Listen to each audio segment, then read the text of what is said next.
Welcome to this first lesson in a series covering navigating Microsoft Word with NVDA, brought to you by the Knowledge Chest. This is not a Microsoft Office tutorial and does not in any way aim to teach Office products. It is a tutorial aimed at guiding those using NVDA as screen reader, with keystrokes that can be used in Word, making it easier to navigate and do tasks. Microsoft Word, commonly called Word, is a word processing program. It is sold individually or as part of the Microsoft Office suite of programs. In another NVDA tutorial I briefly covered using WordPad, which comes built into Windows. Word extends on the functionality of WordPad, and has many more features to aid in creating documents like automatic lists, headings, spell checking, and tables. More advanced features include the ability to track changes to documents and collaborate on a single document with others. Let's start Word now. As with any other program, shortcuts for starting Word can be created on the desktop, Start menu, or taskbar. To use the Start menu, press the Windows key and type Word.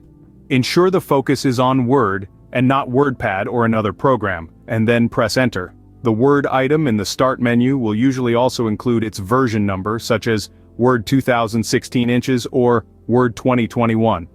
Typing just Word is usually enough to find it. If using Office 2010, once Word starts, the focus will be in a new blank document. If using later versions of Office, such as Office 2016, Office 2019, or Office 365, the focus is initially on a start screen when Word starts.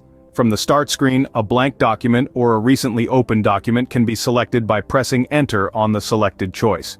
Pressing the arrow keys in the Word start screen moves through the template options.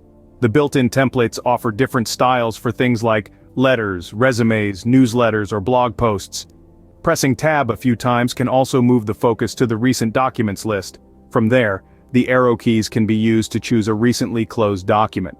Alternatively, the Open Other Documents link brings up an open dialog to open another document. In some Office versions of Word, there is information about the current Microsoft account, or a link encouraging you to sign in. Unless using an Office 365 subscription, Word does not need to be signed into a Microsoft account. That covers our first lesson on Word and NVDA. Thanks for listening, and please follow this channel for the next lesson on using NVDA with Word.